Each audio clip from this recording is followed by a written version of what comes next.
کمال کا نسخہ. کہتے ہیں کہ جب سے میں نے اس نسخے پہ عمل کیا کبھی ڈاکٹر کے پاس نہیں گیا کہ بیماری نہیں ہوا. کیا اللہ الرحمن الرحیم. جیسے گھر میں فقیری آتی ہے آپ کو پہلے مولا علی یاد آتے ہیں یا کوئی سیٹھ صاحب؟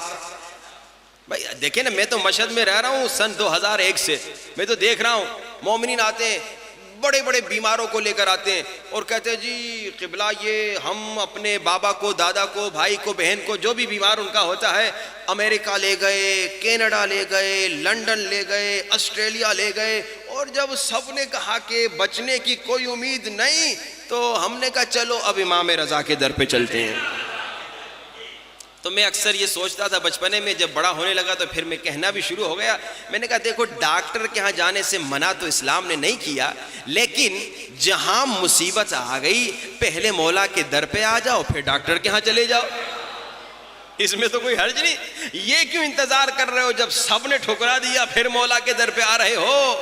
یعنی تمہارا عقیدہ کمزور ہے، یعنی پہلے تمہیں امید نہیں تھی، زبان سے تو کہتے تھے لیکن عملاً پریکٹیکلی تمہاری لائف ایسی نہیں تھی کہ تمہارا امام پر اتنا یقین ہو کہ تم کہو کہ مشکل ہے تو مشکل کشا علی رضا بھی ہے، مشکل ہے تو مشکل سے نجات دلانے والے میرے آقا رضا بھی موجود ہیں، جنہوں نے کتنے بیماروں کو شفا دی. شیعہ ہوں شفا دی، سنی ہوں شفا دی، عیسائی ہوں شفا دی، غیر مسلمان ہوں شفا دی. ایک کتاب ہے کرامات رضویہ، 10 جلدوں پر مشتمل، 10 جلدیں ہیں اس کی. اس میں تمام واقعات تو نہیں لکھ پائے کیونکہ بہت سارے واقعات پتہ بھی نہیں چل پائے، لیکن جتنے ان کو معلوم ہوئے حرم والوں کو انہوں نے لکھے. ایک عیسائی تھا مشکل میں گرفتار تھا، ہر جگہ سے ٹھکرا دیا گیا، جب مولا کے در پہ آیا تو شفا ملی. ایک ہندو تھا ہر جگہ سے ٹھکرا دیا گیا، مولا کے در پہ آیا تو شفا ملی. ایک غیر شیعہ تھا ہر جگہ سے ٹھکرا دیا گیا، مولا کے در پہ آیا تو شفا ملی. لیکن میں یہ کہتا ہوں دیکھو ہندو، عیسائی، یہودی، وہ اگر آخر میں مولا کے در پہ آئے تو بات بنتی ہے، وہ تو جانتا ہی نہیں نا، اسے تو معلوم ہی نہیں نا، تو وہ آخر میں آئے تو کوئی بڑی بات نہیں ہے، اس کو معرفت نہیں. لیکن میں شیعہ جو بچپن سے علی علی کرتا ہوا بڑا ہوا، میں بھی اس ہندو عیسائی کی طرح دنیا پوری کو چیک کر کے پوری دنیا سے نا امید ہو کے آخر میں در مولا پہ آؤں تو پھر مجھ میں اور اس میں کیا فرق رہا؟ وہ بھی آخر میں اس لیے آیا تھا کیونکہ دنیا نے ٹھکرا دیا تھا، میں بھی آخر میں اس لیے جا رہا ہوں کیونکہ دنیا نے ٹھکرا دیا. یہ بڑی غلطی. جیسے میں نے کہا کوئی مس انڈرسٹینڈ نہ کرے، ڈاکٹر کے ہاں جانے سے اسلام نے منع نہیں کیا. البتہ ایک بات بریکٹ میں کہتا چلوں اور آج آپ کو ایک نسخہ بھی دیتا ہوں ڈاکٹر سے بچنے کا. دیکھیے ہم اپنے ڈاکٹر بھائیوں کی عزت بھی کرتے ہیں، احترام بھی کرتے ہیں، محبت بھی کرتے ہیں اور ان سے پیار بھی کرتے ہیں. البتہ وہ ڈاکٹر جو مخلص ہے اور اس کی نظر بیماروں کے جیب پر نہیں ہے.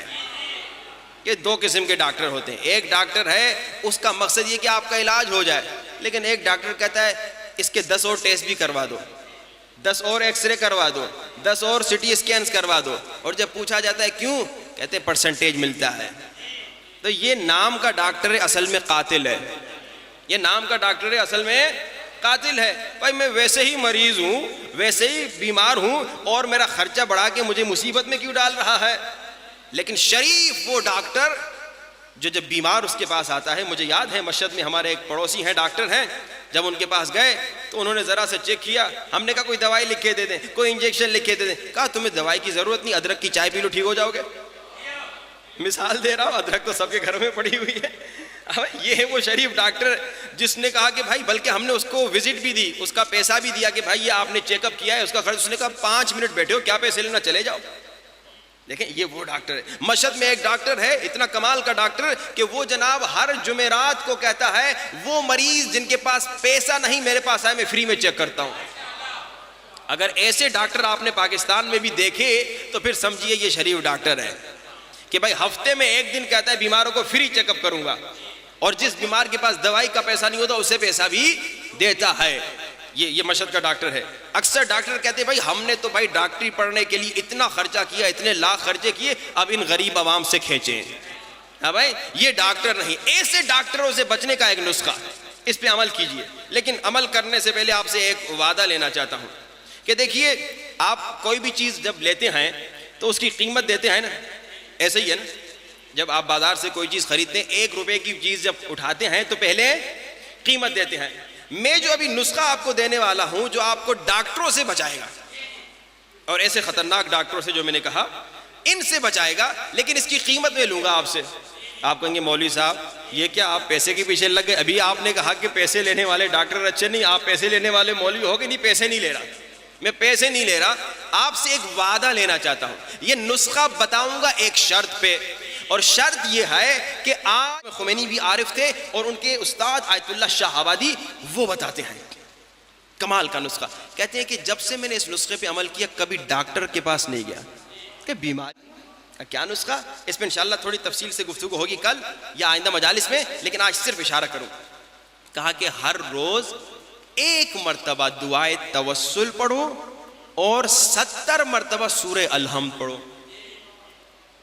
سورہ الحمد تو سب کو یاد ہے, نماز میں پڑھتے رہتے ہیں نا, 10 مرتبہ تو کم سے کم پڑھتے ہیں. جو فجر قضا کرتے ہیں 8 مرتبہ پڑھتے ہوں گے بھائی. تو سورہ الحمد تو سب کو یاد ہے. چلتے پھرتے آدھا گھنٹہ 1 گھنٹہ لگے گا. دعائے توسل 10-15 منٹ لگیں گے. گھر میں 1 مرتبہ سب بیوی بچے بیٹھو, دعائے توسل پڑھو. سارے بچوں کو بولو, بیوی کو بولو, کھانا پکا رہے یہ 70 مرتبہ الحمد پڑھ لے. آپ ہل چلا رہے 70 مرتبہ الحمد پڑھ لیں. بچہ اسکول جا رہے 70 مرتبہ الحمد پڑھ لے. بیٹا کالج جا رہے 70 مرتبہ اسکول میں جاتے ہوئے, کالج جاتے ہوئے الحمد پڑھ لے. اسی طرح جو جاب پہ جا رہا ہے 70 مرتبہ الحمد. صرف میں نے اشارہ کیا کہ آپ کیا کریں, 70 مرتبہ الحمد اور 1 مرتبہ دعائے توسل. تو آج میں نے آپ کو 2 سپر پاور نسخے دے دیے. ایک صلوات والا 500 صلوات جس کا آپ نے وعدہ دیا, دوسرے کا میں وعدہ نہیں لے رہا کیونکہ یہ آپ کے فائدے کی بات ہے, آپ خود اس پہ عمل کریں گے کہ ہمارے مومنین جو ہیں جہاں فائدہ ہوتا ہے وہاں زیادہ نظر آتے ہیں. تو اس میں آپ سب کا فائدہ ہے تو آپ لوگ خود اس پہ عمل کریں گے اگر آپ اپنی شفا چاہتے ہیں. اگر نہیں چاہتے تو پھر آپ کی مرضی. لیکن آئیے عادت بنائیے کہ یہ 500 صلوات آپ کی زندگی کی روٹین بن جائے. میں بکھر گیا تھا 3 سال پہلے, یہی میں نے نسخہ وعدہ لیا تھا. تو ایک مومن آیا پچھلے سال, اس نے کہا مولانا 2 سال ہو گئے ابھی تک یہ 500 صلوات ہر روز پڑھ رہا ہوں. مجھے بڑی خوشی ہوئی. اس نے کہا مولانا زندگی بدل گئی, اب میں صلوات نہیں پڑھتا تو مجھے چین نہیں آتا. کیوں؟ کہا مولانا میں جب صلوات پڑھتا ہوں اور مولا کو ہدیہ دیتا ہوں مجھے کمال کا ایک سکون ملتا ہے. میں کون, میں کچھ بھی نہیں, اور تحفہ دے رہا ہوں کائنات کے امام کو. بھائی اب مجھے نہیں معلوم آپ لوگ سیاسی لحاظ سے کس کے ساتھی ہیں. انشاءاللہ کہ آپ صرف مولا علی کے ساتھی ہیں, کسی جھوٹے سیاستدان کے ساتھی نہیں ہیں. لیکن اگر کسی کے بھی آپ ساتھی ہیں, طرفدار ہیں, سپورٹر ہیں, مثال عمران خان کے سپورٹر ہیں, مثال شہباز شریف کے سپورٹر ہیں, مثال نواز شریف کے سپورٹر, جس کے بھی سپورٹ مثال دے رہا ہوں, اور آپ اس کے بڑے فین ہیں اور آپ کو ایک دن موقع ملے اس سے ملنے کا یا اس کو تحفہ دینے کا, تو آپ بڑے خوشی سے ہوں گے نا کہ بھائی میں جی اپنے بڑے سیاستدان کو تحفہ دینے جا رہا ہوں. ایسا ہے نا جی. اور پھر تحفہ بھی کوئی معمولی نہیں دیں گے, بہت بڑا تحفہ دیں گے. اور اگر آپ زمیندار ہو تو اپنی زمینوں کی سندیں لے جائیں گے, یہ تحفے میں دے کر آتا ہوں. ایسا ہی ہے کہ نہیں بھائی؟ یہ آپ جیسا انسان ہے, آپ تھوڑا کیا اس کے دھوکے میں آ گئے, آپ تھوڑا کیا اس کے فین بن گئے, اور آپ نے اس کو اتنا بڑا تحفہ دینے کے لیے تیاریاں کر لیں. اور امام زمانہ کون ہے؟ امام زمانہ کون ہے؟ یہ جو بچے مل رہے ہیں امام کا صدقہ ہے, یہ جو آپ سانس لے رہے ہیں امام کا صدقہ ہے, یہ جو رزق مل رہا ہے امام کا صدقہ ہے, یہ جو آپ دیکھ رہے ہیں یہ امام کا صدقہ ہے, یہ جو آپ سن رہے ہیں یہ امام کا صدقہ ہے, یہ جو رزق مل رہا ہے امام کا صدقہ ہے, یہ جو بارش آ رہی ہے امام کا صدقہ ہے. بھائی یہی تو حدیث کے سامنے کیا فرمایا اللہ نے کہا ما خلقت سماء مبنیہ ولا ارضا مدحیہ ولا شمسا منیرا ولا قمرا مضیہ. یہ ساری چیزیں میں خلق نہ کرتا, اگر میں نے خلق کی ہیں تو ان کی وجہ سے. یہ نعمتیں آپ کو اہل بیت کے صدقے میں مل رہی ہیں. تو بھائی اب اتنا جب کوئی عطا آپ پہ کر رہا ہے تو آپ تھوڑا سا تو آپ بھی کچھ دیجئے نا. صرف لیتے رہیں تو یہ تو اچھی بات نہیں ہے نا. آپ کا کوئی پڑوسی ہو اور آپ کو ہر روز آ کے کئی تحفے دے, ہر روز آ کے, اور آپ تحفے لے کبھی اس کو ریٹرن نہ کریں, تو تیسرا آدمی دیکھنے والا اتنا کہے گا نا کہ یہ عجیب آدمی ہے, تحفے تو لے رہا ہے ریٹرن میں کچھ نہیں دے رہا. آئیے عادت بنا دیں محرم سے کہ امام زمانہ سے کنیکشن بنا دیں. امام کو ان صلواتوں کی کوئی ضرورت نہیں ہے, لیکن امام کو خوشی ضرور ہوگی کہ میرے چاہنے والے نے مجھے تحفہ دیا. میرے چاہنے والے نے مجھے یاد کیا. آئیے امام سے جتنا کنیکٹڈ ہوں گے. پھر میں دوسری مثال دیتا ہوں. بھائی آپ کا پرائم منسٹر جو بھی ہو آج کل, ہاں, آپ اس سے جتنے ڈیپلی کنیکٹڈ ہوں گے تو پاورفل ہوں گے یا نہیں؟ آپ کے گاؤں والے کہیں گے بھائی جی فلاں پرائم منسٹر کا جی یہ لنگوٹیا یار ہے. ہاں بھائی, سارے لوگ آپ سے ڈریں گے, کہیں گے جی یہ تو اس کا دوست ہے. ایسا ہے نا؟ اور آپ کے بڑے بڑے کام ایک کال پہ ہو جائیں گے, ایک فون کریں گے کام ہو جائے. ایسا ہے کہ نہیں؟ اگر میں غلط کہہ رہا ہوں بولیے نہیں. بھائی ایسا ہی ہے نا. بھائی آپ کا کوئی بڑا پرائم منسٹر ہو, کوئی بڑا وزیر ہو, کوئی ایم پی ہو, کوئی ایم این اے ہو, اس سے بڑی گہری دوستی ہو, بچپنے کا آپ کا یار ہو, تو آپ کے کام یوں منٹوں میں ہوں گے جو دوسروں کے شاید سالوں میں ہوتے ہوں. آپ کے منٹوں میں ہوں گے, ایک کال پہ ہو جائیں گے. کیوں؟ آپ کا دوست ایم این اے, یہ کام کر لو, ایم پی یہ کام کر لو. بس یہی ہے. امام زمانہ اس ایم این اے سے بھی بڑے ہیں, امام زمانہ اس ایم پی سے بھی بڑے ہیں, امام زمانہ اس پرائم منسٹر سے بھی بڑے ہیں, امام زمانہ بڑے سے بڑے بادشاہوں سے بھی بڑے ہیں, امام زمانہ اللہ کے نمائندہ روئے زمین ہیں. جب امام سے کنیکٹڈ ہو جاؤ گے تو یعنی پوری کائنات تمہارے ہاتھوں میں ہے. جب امام سے کنیکٹڈ ہو جاؤ گے تو پوری کائنات تمہارے ہاتھوں میں ہے. امام سے ڈسکنیکٹ نہ رہو. ہمارے مومنین کی یہ بڑی مشکل ہے کہ امام زمانہ سے غافل ہیں.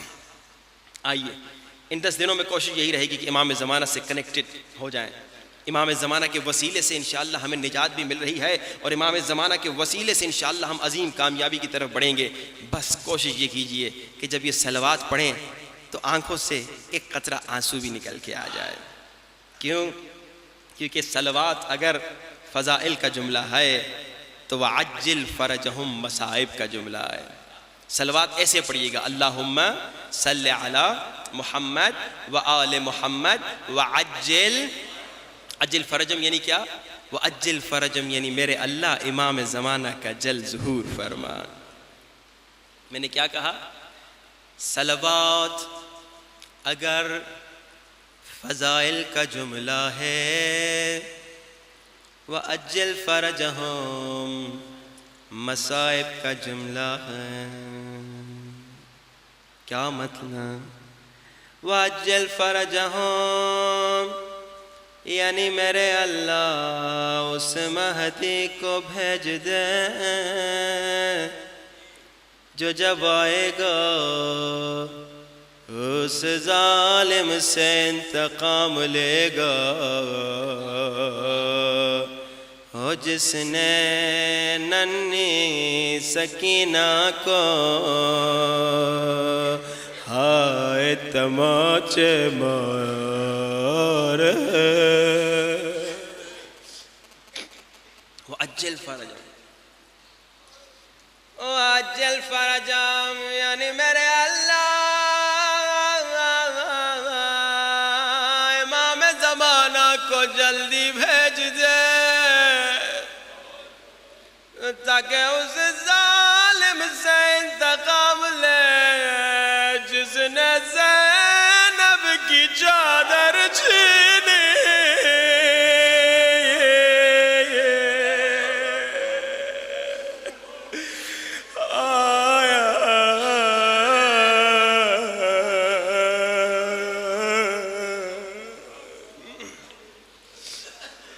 اجل فرجم ضرور کا کرو. اجل فرجم یعنی کیا؟ واجل فرجم یعنی میرے اللہ اس مہدی کو بھیج دے جو جب آئے گا اس ظالم سے انتقام لے گا, جس نے ننھے بچے کی ننھی گردن پہ 3 پھل والا تیر مارا.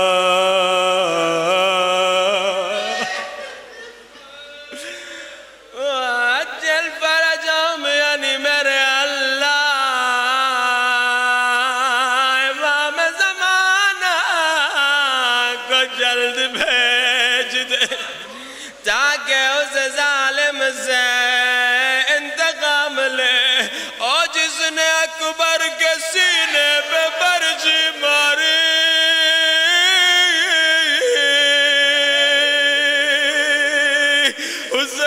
حسین کو کچھ نظر نہیں آیا. اکبر مجھے آواز دے، او بابا کو کچھ نظر نہیں آ رہا، اکبر اکبر اکبر۔